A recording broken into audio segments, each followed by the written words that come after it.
नमस्कार दोस्तों, तस्वीरें आप देख रहे हैं करनाल से, रेस्ट हाउस से। और यहाँ पर मनोहर लाल जी जो है अपनी प्रेस कॉन्फ्रेंस को जो है वो संबोधित करते हुए उसमें से भी जितने लोग सिलेक्ट होंगे उनकी ये जो वैकेंसीज हैं ये मैंने बताई हैं 7600 वैकेंसीज हैं, लेकिन अप्लाई करने में तो निश्चित रूप से बहुत ज़्यादा करेंगे। जितने भी करेंगे उनमें से 7600 लोगों को भेजने की बात है। कितने सिलेक्ट होते हैं कितने भेजते हैं ये समय पर पता लगेगा। इनकी भी ये जो दोनों प्रकार के काम हैं, चाहे केयर गिवर्स हैं अथवा कंस्ट्रक्शन वर्कर्स हैं, इनकी सैलरी ज़्यादा है, लगभग 1.5 से 2.25 लाख रुपये तक इनकी सैलरी वहाँ मिलती है। अब इसमें से वो खर्च करके भी 1 लाख रुपये से ऊपर अपना भेज सकते हैं। ऐसा ही विषय आपके सामने मुझे रखना है। अन्य जो विषय आज आने के बाद यहाँ के जो विकास कार्यों में कुछ मुख्य प्रोजेक्ट्स हैं जिनका आज मैंने निरीक्षण किया है, साइट इंस्पेक्शन जिसको कह सकते हैं। उसके अंदर सबसे पहले तो जो कमर्शियल मॉल शक्ति कॉलोनी जिसका खर्च 106 करोड़, ऐसे ना 106 करोड़ रुपए इस पर खर्च हुआ है। ये प्रोजेक्ट हमारा स्मार्ट सिटी प्रोजेक्ट के अंतर्गत एक प्रोजेक्ट था। कंप्लीट होने के बाद इसको कॉरपोरेशन को हैंड ओवर कर दिया जाएगा। कॉरपोरेशन निर्णय करेगा इसमें कितने ऑप्शन करके और हमको प्राइवेट लोगों को उनकी मल्कियत के नाते से हकदार बनाना है और कितने इसमें लीज पर भी दे सकते हैं ताकि रेगुलर इनकम कॉरपोरेशन की बनी रहे। ऐसे ही एक दूसरा प्रोजेक्ट है कमर्शियल मॉल ओल्ड सब्जी मंडी। तो सब्जी मंडी में जो हमारी पुरानी सब्जी मंडी जो स्थान खाली था वहाँ भी एक मॉल बनाया गया है। उस पर भी 35 करोड़ रुपए का खर्च आएगा और ये जुलाई 2026 तक वो कम्प्लीट हो। पुरानी अनाज मंडी पुरानी सब्जी मंडी में तो पार्किंग बनेगी, वो भी शुरू होनी है, लेकिन अभी उसका एक प्लान बन रहा है। पुरानी अनाज मंडी में और ये कमर्शियल मॉल ये बनेगा। इसके साथ वर्किंग वुमेन हॉस्टल ये पहले से बन चुका है। इसका तो उद्घाटन 1 महीने में हो जाएगा, अभी हो जाएगा। 1 महीने बाद इसका वर्किंग वुमेन हॉस्टल का भी उद्घाटन हो जाएगा। एक प्रोजेक्ट जो मुगल कैनाल जिसका पहले नाम था उसका नाम कर्ण कैनाल ये हो चुका है। तो कर्ण कैनाल के ऊपर फेज़ 1 पर काम नहीं हुआ, लेकिन फेज़ 2 पहले कंप्लीट हो चुका है। आज हमने जो स्थान देखा जिसका फेज़ 3 है जिसमें लेंटर उस पर बन चुका है, उस जगह का उपयोग और कमर्शियल एक्टिविटी के आने से उसका होगा ताकि एक बाज़ार अच्छा बने। उसका निरीक्षण किया है, बहुत जल्दी इसका भी काम शुरू हो जाएगा। जो उसका फेज़ 4 है यानी रिंग रोड से बाहर की तरफ, उस पर भी प्लानिंग चल रही है कि वो विजिटर्स के लिए, टूरिस्ट के लिए या इवनिंग वॉक्स के लिए इस प्रकार का कोई एक जैसे नहर के किनारे उस प्रकार के विकास किया जाए, उसका बोटिंग की जाए, बच्चे उसमें शाम को पार्क वगैरह बना कर उसमें आए घूमें फिर अकेले, तो ऐसा एक मनोरंजन का स्थल वो विचार किया जा रहा है। उसका भी तैयार होगा, उसमें आपको बताया जाएगा। एक बड़ा प्रोजेक्ट कोई स्मार्ट सिटी का प्रोजेक्ट है और वो है फ्लाईओवर।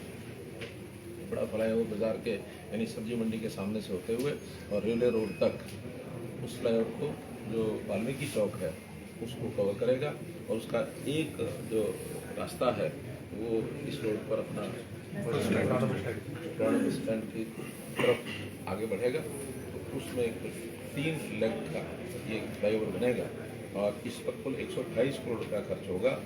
इसमें एक बात आपसे मैं साझा करना चाहता हूँ, हमने पिछले दिनों में बैठ के विचार किया कि इस फ्लाईओवर का नाम अपने देश के पूर्व प्रधानमंत्री श्री अटल बिहारी वाजपेयी जी के नाम से अटल सेतु इसका नाम रखने की योजना बनी है। जिससे उद्घाटन होगा विधिवत उस दिन इसको अटल सेतु के रूप में घोषित किया जाएगा। ऐसे 4 प्रोजेक्ट, ये 5 प्रोजेक्ट जो हैं आज जो हमने देखे हैं उसकी जानकारी आपको मिलेगी।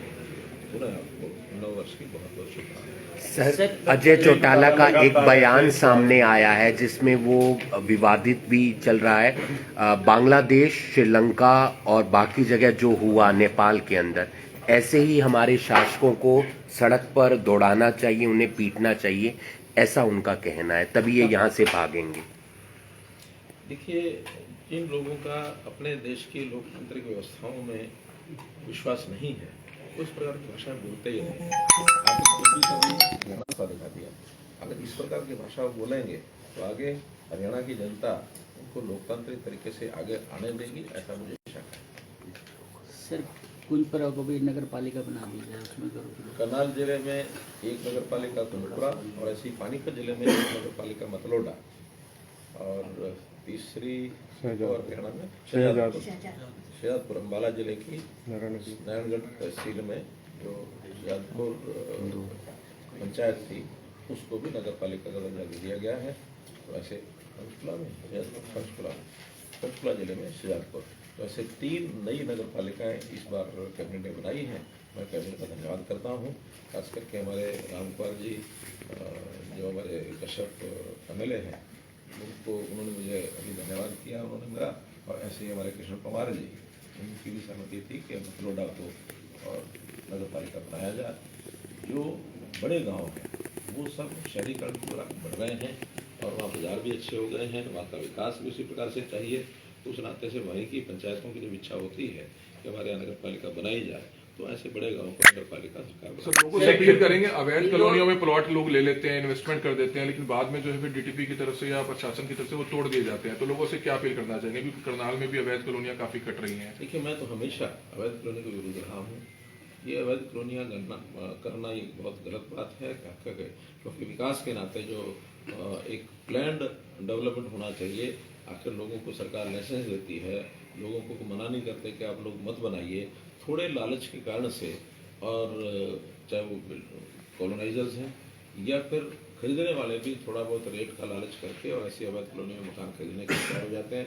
मैं दोनों से आग्रह करूंगा कि अवैध कॉलोनी में मकान न खरीदें और कॉलोनाइजर भी अवैध कॉलोनियाँ ना काटें, वरना जिसको प्लानिंग की जिम्मेदारी जिसकी है टाउन कंट्री प्लानिंग की, वो निश्चित रूप से एक्शन लेगी। अवैध कॉलोनियों को कभी भी सर 2026 है कि सरकार के लोग काट रहे हैं, जब गरीब लोग आशियाना ले गए फिर DTP पहुंचेगा। देखिए, उनको हमें बताना चाहिए कि कौन सरकार का आदमी है, ताकि हम पहले उस सरकार के आदमी को चेक कर लेंगे। ये केवल किसी के ऊपर आरोप प्रत्यारोप करना, उनके समय में सबसे ज्यादा, आदमी कांग्रेस के समय सबसे ज्यादा ये कॉलोनियाँ कटी हैं। आज तो हम अपने समय में कितनी तोड़ चुके हैं, चाहे वो कोई भी आदमी हो, पॉलिटिकल लेवल से ऊपर उठ करके हम कभी भी किसी को अनुमति नहीं देते तो इस प्रकार की कॉलोनियाँ काटें। बल्कि ये विषय मैंने दिल्ली में जाके देखा है, दिल्ली भी भरमार इस प्रकार की अवैध कॉलोनियों की भरमार है। लेकिन उनको क्योंकि एक बार घोषणा की थी, उनको रेगुलाइज करेंगे, वो घोषणा होने के बाद भी केजरीवाल ने उस समय सहयोग नहीं किया और वो नहीं हो पाई। अब लगातार हम लगे हैं कि जो प्रधानमंत्री जी ने कहा था कि 1600 कॉलोनियाँ इनको रेगुलाइज करेंगे, आने वाले कुछ महीनों में ही वो सब रेगुलाइज हो जाएंगी और वहाँ पर विकास के जितने काम है सरकार के द्वारा कराए जाएंगे। हाँ, आगे अवैध कॉलोनियाँ न बने, आगे झुग्गी झोपड़ी न बने, इसकी व्यवस्था दिल्ली सरकार। सर आप शहरी विकास मंत्री हैं, ऊर्जा मंत्री भी हैं, हम 2026 में जी रहे हैं, लेकिन दूषित पानी पीने से सर तमाम लोगों की जान चली जाती है इंदौर में। बड़ी दुख की बात है जो आपने इंदौर वाली घटना की बताई है। इसमें स्थानीय निकायों को, प्रदेश सरकारों को संज्ञान लेना चाहिए और इस प्रकार जहाँ भी कोई फॉल्ट मिलते हैं उसको तुरंत जिम्मेदारी फिक्स करनी चाहिए कि किसने इस प्रकार का गलत काम करने में अपनी लापरवाही बरती है और आगे घटनाएं न हो। सर करनाल जिले की मंडियों में करोड़ों रुपए का धान घोटाला हो गया, कहीं मंडी सेक्रेटरियों के खिलाफ मामला दर्ज हुआ, कहीं इंस्पेक्टर के खिलाफ हुआ, हैफेड के DM सस्पेंड हुए, लेकिन सर मामले दर्ज होते हैं, दोषी अधिकारी या भ्रष्ट अधिकारी गिरफ्तार नहीं होते हैं सर, उनकी जांच लंबी पेंडिंग चली जाती है और बाद में फिर क्लीन चिट दे दी जाती है। डिपार्टमेंट ने अपने तरीके से इन कामों को करना होता है और अगर कहीं इस प्रकार की गड़बड़ें पाई गई हैं तो उनके खिलाफ पहला स्टेप जो कार्रवाई का वो FIR तो हो गई। FIR होने के बाद कुछ चीज़ें तो उस समय ठीक होती हैं, कुछ के खिलाफ सख्त कार्रवाई करनी भी पड़ती है। इस करनाल में भी नाम नहीं लेना चाहूँगा, ऐसे बहुत उदाहरण हैं जब हमने कार्रवाई की और आज तक वो भुगत रहे हैं, भागदौड़ कर रहे हैं, लेकिन किसी को हमने बख्शा नहीं और आगे भी कोई गलत काम करेगा उसको बख्शेंगे नहीं। पकड़ में आना चाहिए, पकड़ में आने के बाद बख्शा नहीं जाएगा।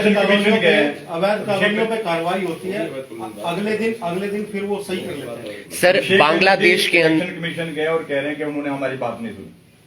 देखिए, इलेक्शन कमीशन के बारे में मुझे कोई बात नहीं कहनी है, एक ऑटोनोमस बॉडी है, कौन सी बात उनको सुननी है कौन सी नहीं सुननी है, अनाप शनाप बातें भी लोग करते हैं। यही सब लोग करते थे कि वोट चोरी हो गई, ये हो गया वो हो गया।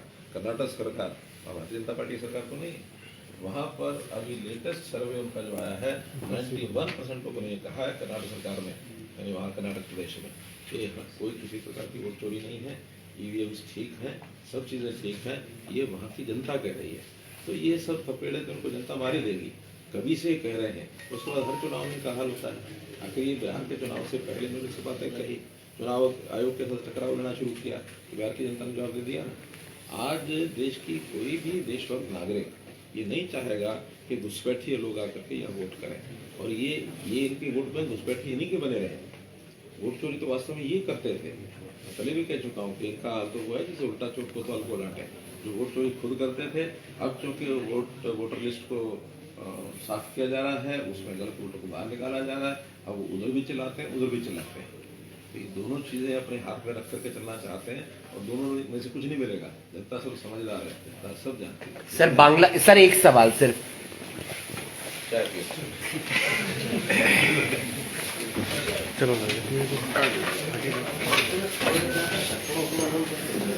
तो एक तस्वीरें आपको केएल मीडिया के माध्यम से दिखाई जा रही हैं, करनाल के पीडब्ल्यूडी रेस्ट हाउस से दिखाई जा रही हैं। नमस्कार।